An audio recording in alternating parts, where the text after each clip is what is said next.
much in this town, but it's been good enough for me. Don't need no frozen yogurt, don't want no GHQ. Hello and welcome to another Drive-In Double Feature. I'm Ryan. I'm Nathan.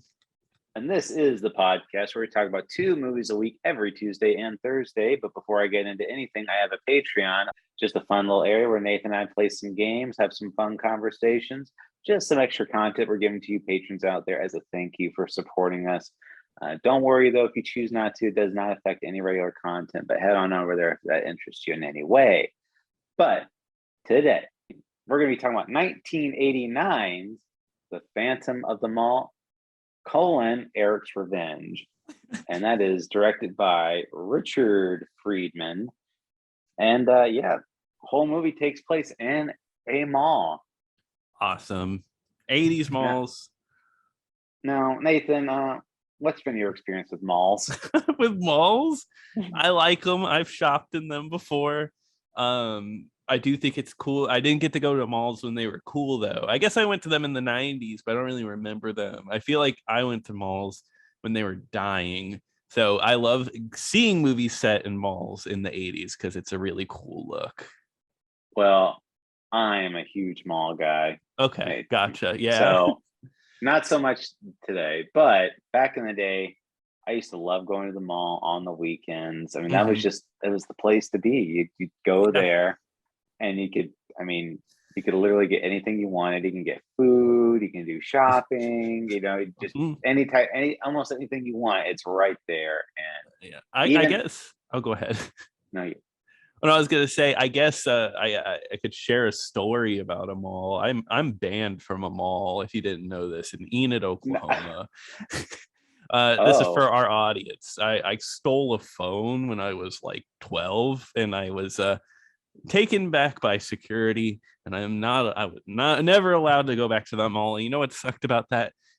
One of the few movie theaters in town was in that mall, so I was banned from the theater. I was a little hellion kid. Do you think they have your poster up there? I don't know. I'm sure if I went back now, I would be absolutely fine, but I think it's funny. Well, one thing about today's malls is that it's probably closed or practically a ghost town. I used to, I used to go to school, and not too far down the road was a mall. Oh, nice. So, after school or a lot of times just on the weekend, especially on Friday and Saturday, we would always go to the mall. Just to go shopping or just to go look at stuff mainly. Not even really do anything. It was the cool place to be. And I remember all the fun shops. So like one place that they do mention in this movie is Sam Goody, and I was like, oh my god, I remember Sam Goody. Yeah, I've never been in a Sam Goody. It's about like an FYE, so that sounds cool. So it's about the same, but malls are still around now. My mall that I remember going to the most was over in Florida. I've been there a year or two ago probably, and it is practically a ghost town in there. It is like deserted. Yeah. I'm not gonna say specifically the mall, but there are some that are still alive, and me and you have gone to the mall together sometimes, and that one's like usually pretty busy actually as shops, but more often than not you'll go to a mall and it's no shops, or it's like shops that are like no name brand shops. It's people just taking up shops there. I knew the mall was done because in the food court there used to be a McDonald's and a Chick-fil-A, and they both left, and I'm like, oh, it's over. And then sure enough, the mall started going downhill real fast. Yeah, that's when it's done. Yeah. But this one's about the birth of a mall. Yes, and it is. So obviously based off the title of this movie, it's a modern day take off the classic novel Phantom of the Opera, and except it's set in a mall, and there was some very suspicious circumstances where a character had died, and this mall just got built up, but then there's been some real freaky stuff going on, and Some weird stuff. I knew this was somewhat of a horror movie, but I didn't realize how gory it was going to be. I was kind of thinking like teenage horror maybe, where it's like off-screen kills, but they go the full 9 yards with this one. Yeah, they do. This is like a straight like violent slasher. I'll be very honest with you. It's funny to say this movie made me feel stupid. I didn't realize it was a Phantom of the Opera like spinoff until What? I didn't. I was like, I thought Phantom of the Mall. Okay, that's a cool name. All right. And I watched it. And then like I didn't realize it was a Phantom of the Opera like story until like maybe 30-40 minutes. And I was like, oh, that's what they're doing. Yeah. Wait. When you didn't even realize it when he put on the mask? Okay. Whenever he puts on the mask, that's when I realized. I forget the exact spot, but it took me a little bit to like get it. So when I said we're gonna be talking about Phantom of the Mall, like Phantom of the Opera just wasn't even like in your head at that moment. No, it wasn't. It really was. I don't know why. I look back now, I'm like, it should have been, but it wasn't. Wow, I thought it was obvious. I'm sorry. No, it's okay. No, that's what I'm saying. I realized how obvious that was until I didn't. But well, yeah, this is definitely a Phantom of the Opera. I mean, there's pretty almost beat for beat the same story, and it does star a young woman who just started working at the mall. And what I really like though is like when she's interviewing for this position at the mall, and you'd swear it's the biggest thing in the world to her, because she's like sitting there so nervous and everything, and it's just like this crappy little mall job, and this and she's sitting there, and the guy comes up that's been interviewing her. It's like, oh, you probably want to pick someone a little more qualified. I get it. And he's like, no, you're hired.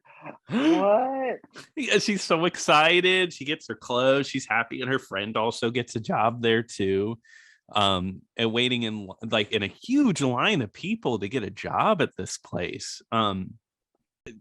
Even before this, there's the scene of that girl with a boy, and I guess the mall is trying to kick him out, and they keep leaving letters on the door. And then it weirdly cuts from there to the title sequence and then to the mall. And for me, once again, this movie made me feel stupid. I was like, what is this time skip? Like, why are we skipping so much time? It didn't even show him dying or getting in the fire. It doesn't show it till later in the movie. I guess I wasn't aware of this, like they're going to do the time skip right there either, but this movie does have a ton of flashbacks, and yes, it does. That is one of the constant things. You know what another constant thing is? Pauly Shore. Pauly Shore is in this movie. Very, very early role for Pauly Shore. I was surprised to see him, and he's not full on Pauly Shore, but he's like 85% of the way there. Oh yeah, he's almost there. He's not doing like the weird, too many weird lines, but he's definitely Pauly Shore. He's doing the voice and everything. Yeah, he's not doing the buddy, like doing the weasel or whatever. So yeah, he's not into that. But he's up to some hijinks. But he does love putting fake body parts into ice cream. Yeah, like sticking fake ears in the ice cream just to gross girls out. This guy would get fired from the new mall if the ice cream guy's dropping fake ears into the ice cream. I know. You'd think they would have gotten fired already, but he tries really hard to get with the main girl's best friend, and she's not having it. Yeah, actually one of the funniest parts is whenever they watch the main guy doing gymnastics, he's doing flips and everything, and Pauly Shore the whole time is like, I can do that. I'm just not gonna do it, but I could do exactly what he's doing. It's not even that impressive. Yeah, you hear that a lot in all those types of movies. Yeah, so yeah, of course. Well, I was gonna say another character in this movie is the mayor, played by Morgan Fairchild. Yeah.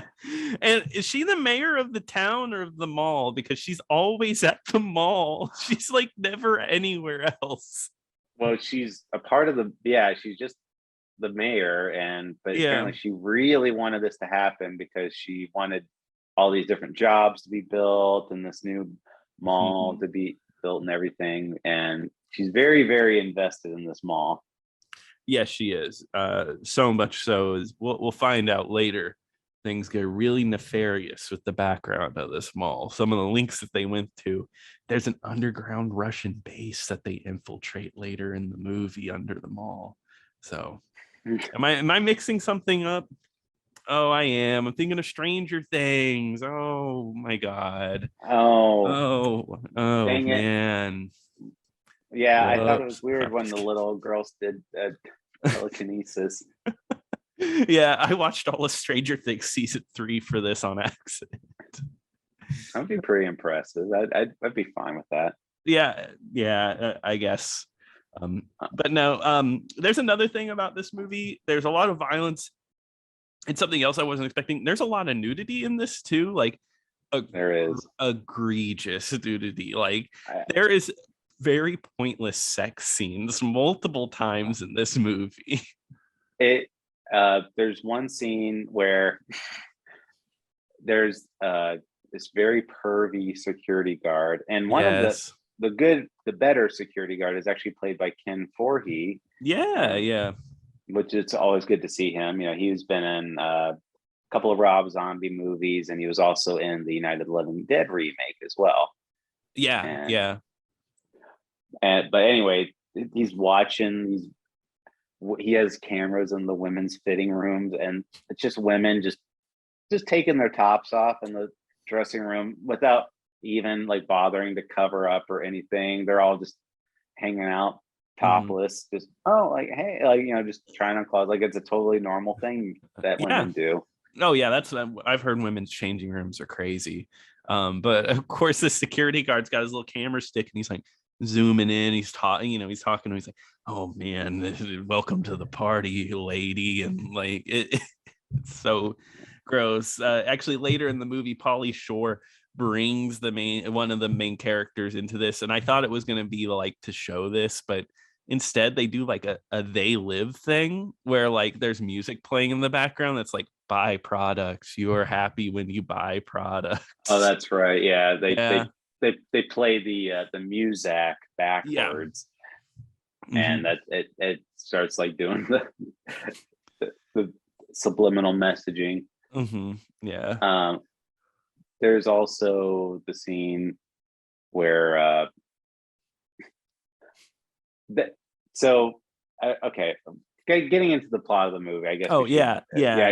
Before I get into any of this stuff, like I said, it's this new mall has opened up. The main girl, she had a boyfriend named Eric.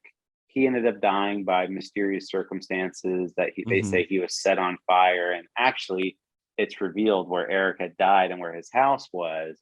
That's where this new mall has been built. So yeah, there's kind of a lot going on here, and there's all these mysterious murders that have been happening on this site. So turns out, it's Eric dressed up as the Phantom. He's got like the full mask and everything. And there's a reporter, right? Yeah, he's like a journalist. Yeah. And at first he has like these really awkward interactions with the main girl, because he goes over and he says to her, it's like, oh, well, what happened here? And she's like, you don't understand. Like, she totally loses it. And then Pauly Shore is like, hey man, you cannot bring that up to her at all. She freaks out. And this journalist will go to any lengths, but like really dumb, because come to find out, one of the guys who burnt down Eric's home works as a security guard there, and his notable feature is his earring. And the journalist takes a picture of him, but not direct or anything. He aims it at like one of those security camera mirrors and gets like a backwards image of him, and he still gets caught. So he could have just easily have just taken a picture of him at that point, because it didn't matter. Yeah, he could have just pointed the picture, snapped it, and walked away. And let me tell you, that plot point's so stupid. The security card, because he's just like, no, because the guy who's in on it, the guy who owns the mall, is like, you need to take off that earring. They can tell you. And the dude's just like, no, I will not. This will not be leaving my ear. I don't care if it ruins you. Didn't they say? Yeah, he said that you need to take the earring out, and he wouldn't. And then he said, "Well, next time, why don't you just wear a neon sign or whatever?" Yeah, and I mean it's very true. He's got. He looks the same the day he murdered Eric, because he's got a ponytail with that earring in there and everything. Mm-hmm. It's like a religious symbol or whatever, but they don't ever go into explaining why is it, because I thought it was going to be some type of weird, because I wasn't sure how they were going to tie everything together, because at first I thought it was going to be some type of weird cult thing or whatever, because it's like, because they even kept hinting at, it's like, oh, it was this mysterious figure, all this religious imagery on there, and it's like, nope, he was just a hired goon. Yeah, pretty much. Yeah. Unfortunately, there's like not much to it. And I mean, he was just a hired goon, and it was all just a plan. And then Eric is the Phantom, just killing people, and that's pretty much the plot of this one. Once again, kind of like, yes, well, okay, this movie's fun. I will say this movie's at least fun. I didn't love it though. There was something about it where I like my slashers a little. It's weird to say because this movie feels tongue-in-cheek, but it really doesn't play it that well, I guess. No, there's some areas where they play it real straight, but this movie is not. It's like everything up until this point, it hasn't been that way. Like I said, there's a lot of goofier scenes in here, but there is so many like serious romance elements to this movie too, and honestly, that is like the worst part about the movie, in my opinion. Yeah, like, because they go great lengths to explain. I think her name was. I don't want to keep saying main girl. Wasn't it Melody? Yep, Melody. Yep. Yeah. So Melody and Eric's romance, and they show all this scenes. They show them all about how in love they are, what the perfect couple they were, show them going to prom and everything. And then there's like a 5 to 10 minute sex scene, which is so obnoxiously long. I hated this scene. This is what I meant by like egregious like sex scene, because it's a flashback to them having sex, and it serves no purpose to the plot. Like, actually, I don't think you learn a single thing from it. It's literally, oh, we just threw this in here just to have a sex scene. And this isn't even the only one in the movie. It's not, and it just, the thing is, it's not even subtle. Like, it just shows them like kissing their entire bodies. Yep. Their heads are like going up and down and not going all different. I'm like, why? I don't like. I get that they're in love. I don't need to see them making love to get that. No, I knew Eric and her were in love. Like, it's okay. It's just like, this is one of those things where it's like really like, oh yeah, sex in movies sometimes could just be. This is pretty much just like, oh, this is just to get sleaze into the movie. This is just, let's get boobs in the movie and call it a day. That's totally what that felt like, and that to me kind of turned me off to the whole movie a little bit. Yeah. And how could Pauly Shore say yes to something like this? Come on, Pauly, you can do better. Hey, you get to see his butt in the movie. You do see his butt. That is true. I bet you're right. I thought Pauly Shore had higher standards, especially since he's doing Pinocchio right now. Yeah. I guess one little thing, there's a lot of music in this. One of them is Heart of Darkness by Stan Bush. Do you know who Stan Bush is? Yeah, he did the Touch, right? Yeah, he did The Touch. So yeah, this is one of his other songs that it's in this movie, which I think is interesting. And then there's a scene where a guy gets killed by a snake in the toilet, and he. Oh yeah. Yeah. Oh yeah. What was the deal with that? Because did they explain that? Like, because there was a scene where a guy tries to murder Melody. Yeah. And then Eric shoots this masked assailant with a crossbow. Yeah. And later you see this guy playing a piano. It's so nice, and like he's playing this classic piano, and then he goes to the restroom and takes his jacket off, and you just see this big blood stain on his shoulder. Yeah, no, I think that he's the one that robbed her, and I guess he just sat around with the wound for some reason. I don't know why. But then he's like, "Oh, let me go to work to play my piano at the mall." Yeah, I don't get it. And he's like, "Oh, like it's so stupid." Yeah, that whole thing, because the Phantom of the Mall here protects Melody, and for whatever reason, just right place, right time. Oh, she's in the parking lot getting robbed, getting like actually like someone's attempting to kill her, and then he's there with a crossbow and shoots her and gives her gifts at the same time. He loves giving gifts to this girl. Yeah, totally healthy relationship. Yeah, I do think it was funny that as soon as like they get together finally, she's like, "No, I don't want anything to do with this." Honestly, that is the funniest scene in the movie, and I know that's not what they were intending because so like you said, they finally get to the scene where they finally reunite. She's not aware that Eric is alive. Mm-hmm. And then goes down. Eric's been living in underground this whole time, and they finally get together. And Eric's like, "Oh, I'm alive. See, I've been down there this whole time." And he takes off his mask, and you see how his face has been burnt due to he's got all these burns all over his body. Mm-hmm. And he's like, "Now we can be together forever like we intended to." And then she has like the biggest like disgusted look on her face, like just totally like, "Oh my god, I'm gonna have to date this gross man." Gross. Now, I didn't agree to date anybody that looked weird. Okay, I know you were in an accident, but I'm not gonna do that now. She might as well. She might as well have said, "But Eric, you were hot back then." Yeah, no, that's what it was. I think it's really messed up. And I mean, it's obvious that the people that made this movie were just like, yeah, she wouldn't date him because he's not hot anymore. Obviously, that the audience is going to connect to that. And then, so the reporter and her have been kind of hanging out, like trying to figure out things.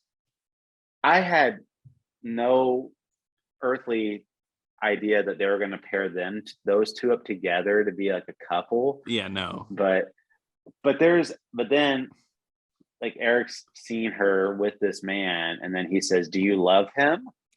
And she says, "Yes, I do." And I'm like, what? Yeah, it's really forced. You're right. The romances in this are like the worst parts of this movie. I'm I get it, because in the Phantom of the Opera there is a love triangle. That's important. Yeah. So I do get that, but in this one there's zero chemistry between any of the three characters. So honestly, yeah.